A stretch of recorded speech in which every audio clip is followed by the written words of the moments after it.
Buongiorno a tutti e bentornati a Liberamente, variazioni e scorribande qui su Radio Libertà. Allora, ieri sera era la gran soirée del ritorno di Report dopo l'orrendo attentato di cui è stato vittima il conduttore Sigfrido Ranucci, a cui va ribadita sempre solidarietà per quell'episodio drammatico, dopo tutta la cagnara all'insegna della strumentalizzazione dell'episodio messa in scena dalla gente che piace, che non ho ancora ben capito, violentando come la logica lo collegava a un clima attribuibile alle destre al governo, quando lo stesso Ranucci ovviamente evocava scenari di criminalità organizzata. Lo stesso Ranucci poi ovviamente in avvicinamento alla soirée ha riesumato un po' di vittimismo che non c'entra niente con l'attentato, ma con la persecuzione del libero giornalismo, tirando in ballo la figura del garante della privacy, che ieri sera è stato oggetto di un servizio di Report, per cui è emerso l'inaccettabile scandalo che una figura apicale del deep state in questo momento è vicino al principale partito di governo, che è Fratelli d'Italia, quando altri garanti in altre stagioni politiche erano vicini al PD, evidentemente erano terzi e obiettivi, ma insomma, detto tutto questo, ieri era il gran ritorno, e quindi ovviamente ci si aspettava lo scoop, il Watergate, la lezione di giornalismo di Ranucci a noi beceri giornalisti al servizio del potere. Qual è il grande scoop che ci ha consegnato ieri Ranucci? Che le destre fanno politica. Incredibile, non l'avremmo mai detto, ma sì, le destre europee fanno politica, a volte dialogano tra loro, esprimono fondazioni, scrivono documenti programmatici, incredibilmente dialogano perfino con la destra americana dell'orco Trump, e tutto questo è una notizia che dipinge, secondo i colleghi di Report, un fosco scenario che attenta alle istituzioni europee. Parliamo uno dei servizi principali della puntata di ieri, imperniato attorno a questo documento intitolato The Great Reset. Attenzione, un documento che non è, come dire, un testo maligno, diabolico, è un documento che presenta una serie di proposte per ripristinare la sovranità degli Stati membri nell'Unione Europea.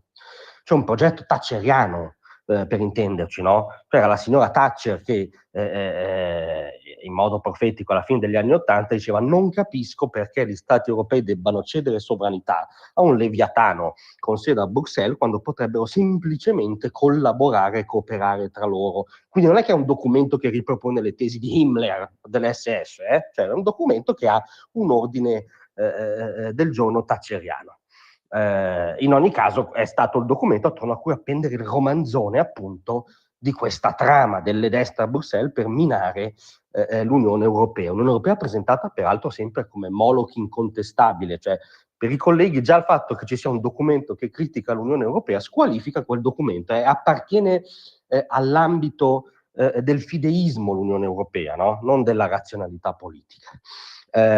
Ci sono stati anche degli svarioni nella ricostruzione di Report, oggi li spiega Francesco Giubilei, presidente di Nazione Futura, che è stata tirata in ballo come entità italiana che ha collaborato all'estensione del documento. Oggi Giubilei spiega su Libero come non è vero che abbiano scritto il documento The Great Reset, non è vero che riceva Nazione Futura finanziamenti da fondazioni di Ungheria, Polonia e Stati Uniti, non è vero che lui non vuole rilasciare interviste sul tema, come adombrava un servizio di Report, perché ne ha rilasciata poco fa una di più di un'ora che non è mai andata in onda e semplicemente in quel momento era in un evento pubblico dove stava per intervenire. Però tutti questi sono dettagli a valle. La cosa a monte è che i colleghi hanno presentato come un'anomalia il fatto che, per esempio, la principale fondazione conservatrice americana, l'Heritage Foundation,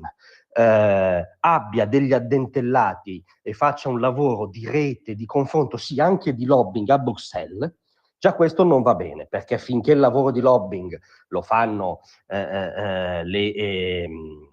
quelli che rappresentano le mega società, che rappresentano gli interessi green, gli interessi della transizione energetica, è un lavoro di lobbying virtuoso che porta a genialate come il Green Deal, per intenderci. Se fa lobbying il mondo conservatore è sempre una trama criminale. Questo è, come dire, il doppiopesismo congenito di certe ricostruzioni. E poi incredibilmente pare sia scandaloso che gli orbaniani ungheresi parlino con i conservatori polacchi, che a loro volta parlano con Giorgia Meloni, incredibilmente appartengono allo stesso gruppo europeo, e tutti insieme abbiano rapporti con i conservatori d'oltreoceano, sì, perché in questo momento c'è un movimento conservatore occidentale che peraltro sta, a nostro giudizio, rivoluzionando la politica occidentale. In ogni caso ha le leve in mano di governo in molti paesi importanti, tra cui il più importante gli Stati Uniti, e quindi c'è un dialogo tra queste realtà conservatrici, un dialogo che non è accademia, è politica, e quindi vive anche di documenti, di interessi da rappresentare, sì, anche di lobbying, di priorità, diciamo, da portare avanti nella battaglia politica rispetto ad altre priorità, quelle dei socialisti e dei liberali cosiddetti o delle sinistre. Insomma, tutto questo romanzone per dire che lo scoop tanto aspettato ieri sera di Ranucci era che le destre fanno politica. Ecco, solo in Italia, questa ovvietà mandata tra le fanfare in prima serata si può chiamare giornalismo d'inchiesta. Grazie a tutti, vi aspetto stasera.